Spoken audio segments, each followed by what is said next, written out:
Good morning everyone, मैं रजनीश शर्मा, कोणा coaching Badaun.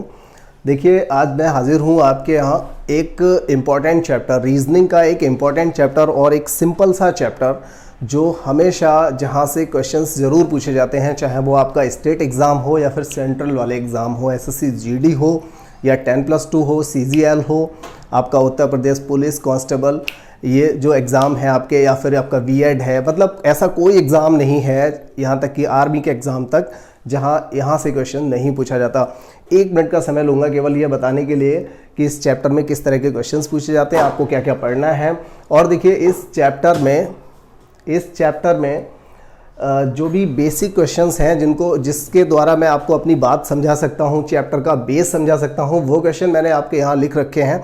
और इसके अलावा मैं इसी वीडियो के अंत तक, बहुत लंबा वीडियो नहीं होगा ये, पूरा वीडियो ज़रूर देखें। और आपके ये 2 से 3 नंबर, 3 से 4 नंबर तक भी आ जाते हैं कुछ एग्ज़ाम में, लेकिन 2 से कम किसी एग्ज़ाम में नहीं आते। तो वो सारे क्वेश्चन आपके यहाँ से तैयार होने वाले हैं, ठीक है। और अगर हमारे कोचिंग का जो एप्लीकेशन है, अगर उसको आप लोगों ने डाउनलोड नहीं किया है या फिर आपने पिछली वीडियोस नहीं देखी हैं, तो उसको ज़रूर देख लें। प्लेलिस्ट या फिर डिस्क्रिप्शन बॉक्स में उसके लिंक दिए जाएंगे। और हमारे चैनल को सब्सक्राइब भी ज़रूर करें। देखिए, चैप्टर का नाम है वर्गीकरण, जिसको हम इंग्लिश में कहते हैं क्लासिफिकेशन। क्या कहते हैं? क्लासिफिकेशन, ठीक है। देखिए, हम बेसिकली यहाँ पर क्लासिफिकेशन में 3 टाइप के चीज़ें पढ़ेंगे। वैसे 4 प्रकार के होते हैं, लेकिन एक जो नॉन वर्बल वाला पार्ट होता है वो पार्ट अभी हम नहीं पढ़ रहे हैं इसमें, क्योंकि नॉन वर्बल पूरी रीजनिंग खत्म होने के बाद ही पढ़ेंगे। तो यहाँ पर सबसे पहला जो चैप्टर है, उसके पहले 3 जो प्रकार हैं जो सबसे इम्पोर्टेंट हैं, जहाँ से हमेशा क्वेश्चन पूछा जाता है, उनमें देखिए, एक तो होता है शब्दों से संबंधित, दूसरा होता है अंकों से संबंधित, और तीसरा होता है आपका वर्णमाला, जो आपकी इंग्लिश की वर्णमाला होती है ABCD, वहाँ से, ठीक है। तो देखिए, शब्दों से रिलेटिव यानी कि शब्दों पर आधारित सवाल होते हैं। और शब्दों पर आधारित सवाल किस प्रकार के होते हैं, ज़रा उनको समझ लीजिए। जैसे आपको यहाँ पर बेमेल या असंगत, ठीक है, बेमेल, असंगत या अलग, ऐसा पूछा जाएगा। मतलब 4 विकल्प दिए जाएंगे, उन चारों में से कोई 3 किसी प्रकार समान होंगे, उनमें से कोई एक अलग होगा। वो बेमेल असंगत शब्द आपको पहचानना होगा कि इन चारों में से वो कौन सा है, ठीक है। तो अब देखिए, ये बहुत टाइप के यहाँ से क्वेश्चंस बनते हैं। मैं आपको बता दूं, इसमें से सपोज कीजिए उन्होंने कहा कि बताइए समाज का अध्ययन हम कौन सी लॉजी में करते हैं, किसके अंतर्गत करते हैं, तो उसका आंसर समाजशास्त्र हो जाएगा। अब इसके अलावा वो आपसे कुछ भी पूछ सकता है, किसका अध्ययन किस में करते हैं। आप सोचिए कि बहुत सारे क्वेश्चन आपके सामने हो गए, एक ब्रॉड चैप्टर बन जाता है ये। लेकिन आपकी बेसिक जो जानकारी है, उस जानकारी से आपके क्वेश्चंस हमेशा सही होते हैं। सपोज कीजिए उन्होंने पूछा कि बताइए भारत की राजधानी तो दिल्ली है, फिर अब बताइए किसी भी देश की राजधानी आपसे पूछ सकता है। मतलब आपके सामने 200 से प्लस और देश हो गए जिनमें से किसी की भी राजधानी पूछी जा सकती है। तो यहाँ से क्या है कि आपको क्वेश्चंस बहुत सारे बनने के यहाँ चांस रहते हैं, कहीं से भी कोई भी क्वेश्चन बन जाता है। सपोज उन्होंने कह दिया कि लेखक का संबंध कलम से होता है, तो बताइए कि किसान का संबंध किससे होता है, नाई का संबंध किससे होता है। ऐसा क्वेश्चन पिछली बार 2013 वाली जो भर्ती थी उसमें पुलिस में आ चुका है। तो ऐसे हमेशा क्वेश्चन पूछे जाते हैं। तो मैं अभी यहाँ पर स्टार्ट करता हूँ सीधा इस चैप्टर को। और क्योंकि अभी इस चैप्टर में, इसी वीडियो के अंतर्गत हमें पूरा चैप्टर फिनिश करना है, और इसमें बहुत इंपॉर्टेंट क्वेश्चन जो पिछले 3 से 4 सालों में जो क्वेश्चंस पूछे गए हैं, उन सभी क्वेश्चंस को भी यहाँ पर डिस्कस करना है। तो देखिए, हम पहले क्वेश्चन की ओर चलेंगे। और देखिए, यहाँ आप बताइए हमें, चमगादड़, मुर्गी, शुतुरमुर्ग और बत्तख, क्या दिया है? चमगादड़, मुर्गी, शुतुरमुर्ग और बत्तख, इन चारों में से कोई 3 किसी प्रकार से समान है, सिमिलर है, कोई एक बेमेल है, वो आपको बताना है। अब आप सोचिए, चमगादड़ जो है, चमगादड़ के बारे में आपने सुना होगा कि ये रात में चलता है, ये दिन में दिखाई नहीं देता, रात में निकलता है, और ये मैमल्स होता है, मतलब स्तनधारी होता है। अब बाकी के एग्जाम भी, जो भी बाकी के जो ऑप्शंस दिए हैं उनको पढ़िए। तो बत्तख, शुतुरमुर्ग और मुर्गी, ये तीनों जो होते हैं पक्षी वर्ग में आते हैं, जबकि चमगादड़ जो होता है ये मैमल्स होता है। तो यही अलग हो जाएगा, ठीक है। तो आपका ये वाला आंसर सही हो जाएगा। इसके बाद देखिए, नीचे 4 बैंकों के नाम दिए हुए हैं, जिसमें SBI, state bank of India दे रखा है। इसके अलावा आपका PNB, पंजाब नेशनल बैंक, और कैनरा बैंक, और एक दिया है फेडरल बैंक। तो इन सभी में काफ़ी आसान है, आप लोग बता सकते हैं। देखिए यहाँ पर SBI, PNB और कैनरा बैंक ये राष्ट्रीयकृत बैंक हैं, ठीक है, लेकिन फेडरल बैंक जो है एक वाणिज्य बैंक है और ये राष्ट्रीयकृत बैंक नहीं है।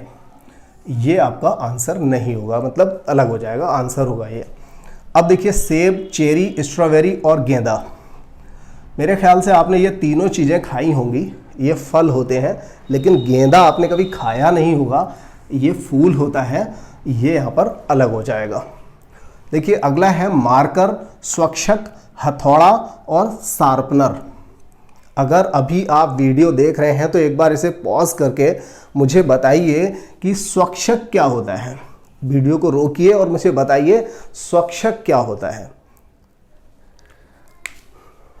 अगर आपने बता दिया है तो सुन लीजिए आगे। मार्कर आप जानते हैं जो मेरे हाथ में है, हथौड़ा हैमर सभी लोग जानते हैं, शार्पनर जिससे हम पेंसिल को नोक बनाते हैं उसको छीलते हैं, और स्वच्छक जो होता है ये होता है आपका डस्टर जिससे हम साफ करते हैं, स्वच्छ करते हैं।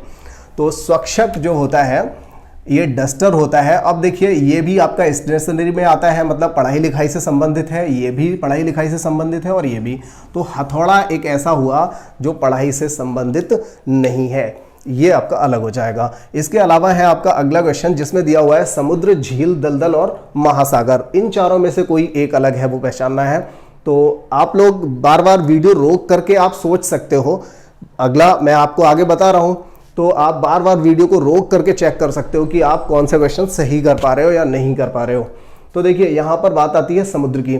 समुद्र क्या है, इसमें पानी होता है, झील में भी पानी होता है, महासागर में पानी होता है, लेकिन दलदल जो होता है ये पानी के साथ साथ इसमें मिट्टी भी होती है, तो ये अलग हो जाएगा।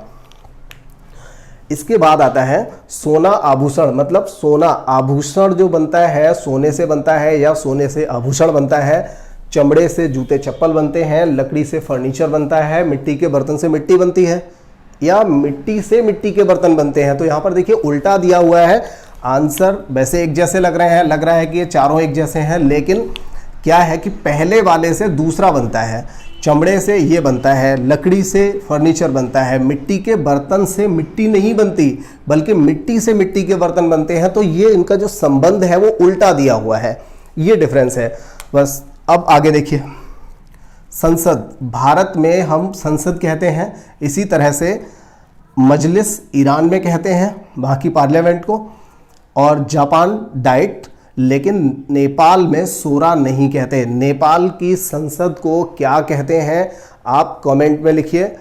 कमेंट में आपको बताना है कि नेपाल की संसद को क्या कहा जाता है, ठीक है। तो मैं यहाँ से आगे बढ़ता हूँ। फिलहाल आंसर आपका यही होगा, लेकिन नेपाल की संसद को क्या कहते हैं ये आपको कमेंट बॉक्स में लिखना है। इसके बाद क्वेश्चन नंबर 8। देखिए इस तरह का क्वेश्चन भी अभी 2018 वाला जो एग्ज़ाम था उसमें उत्तर प्रदेश पुलिस परीक्षा में आया हुआ था। कर्ड यानी कि दही, बटर, मक्खन, ऑयल, तेल, चीज़ भी आपने सुना होगा, और इसके अलावा क्रीम। तो यहाँ पर इन 4-5 जो दे रखे हैं, इन पांचों में कौन सा डिफरेंट है, अलग है, वो आपको बताना है। तो देखिए कर्ड हो गया, बटर हो गया, चीज़ हो गया या क्रीम, ये सभी दूध से बने हुए हैं, लेकिन जो तेल है, ऑयल है, ये दूध से बना हुआ नहीं होता है। 2018 वाली जो भर्ती थी उस भर्ती में आपका ये भी क्वेश्चन आया हुआ था, इस टाइप का क्वेश्चन भी आया हुआ था।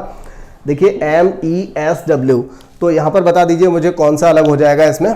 देखिए MESW यहाँ पर जो अलग होगा उसका बेस, यहाँ पर उसका जो लॉजिक है क्या है कि इसमें 4 लाइनों का प्रयोग किया गया है बनाने में, ठीक है। इस तरह से E में भी 4 लाइनों का प्रयोग किया गया है, W में 4 लाइनों का प्रयोग, जबकि S में 4 लाइनों का प्रयोग नहीं किया है, उसमें कर्व का प्रयोग किया गया है।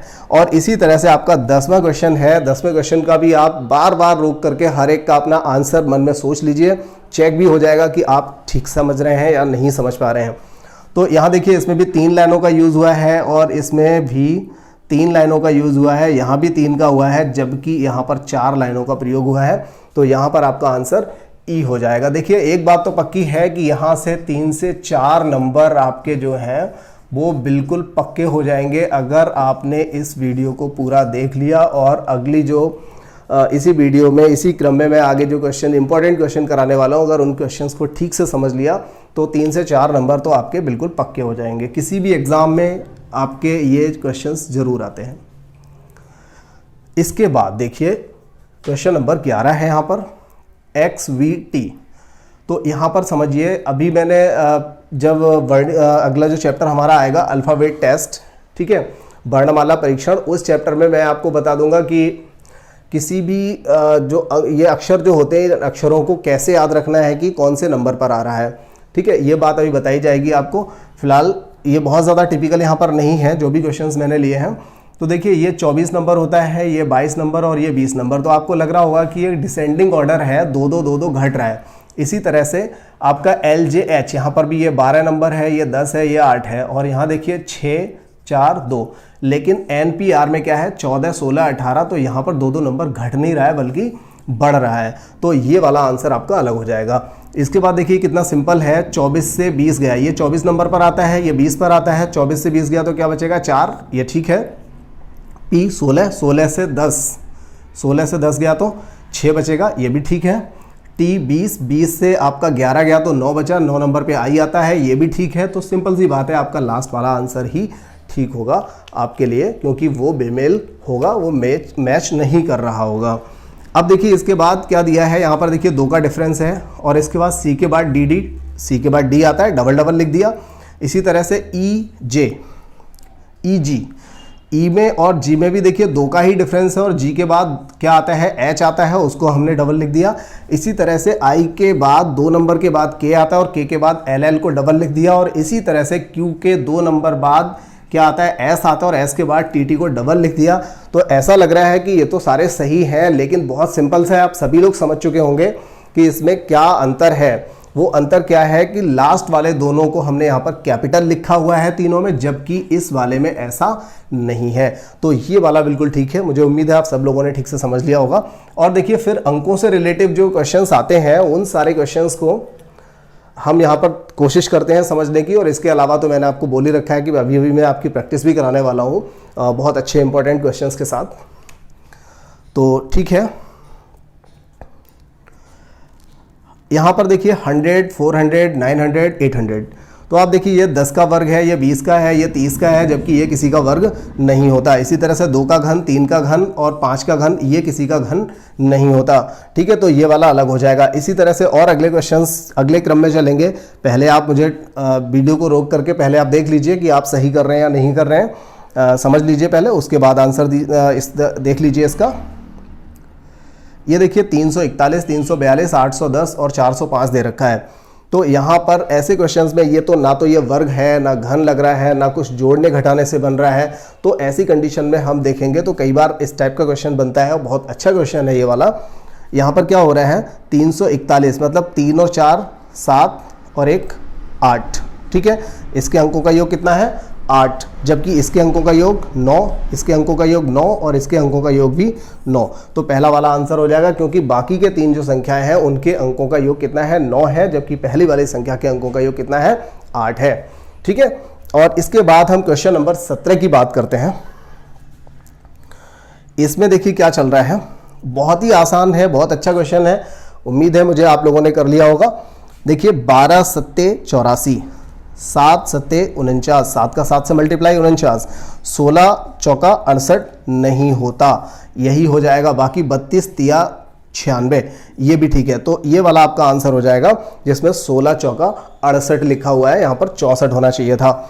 अब देखिए 6 से काट इधर करेंगे, 6 दूनी 13, नहीं ऐसा नहीं है। इसमें देखिए दूसरा लॉजिक चल रहा है, ये भी काफ़ी सिंपल है। यहाँ पर देखिए 1, 3 और 2 इन सबको ऐड करिएगा तो 6 आएगा, इन तीनों को ऐड करिएगा तो 12 आएगा, और 8 और 1 9, 9 और 3 12, इसको ऐड करेंगे तो 12 आना चाहिए था। तो ये वाला आपका आंसर अलग हो जाएगा। तो देखिए यहाँ से तो मैंने आपको सिर्फ ये बताना था कि इसमें किस टाइप के क्वेश्चंस आते हैं, और यहाँ पर जो मोस्ट इंपॉर्टेंट क्वेश्चन पिछले 2-4 सालों में जो पूछे गए हैं उन क्वेश्चंस को लेकर मैं अभी आपको वो प्रैक्टिस कराता हूँ।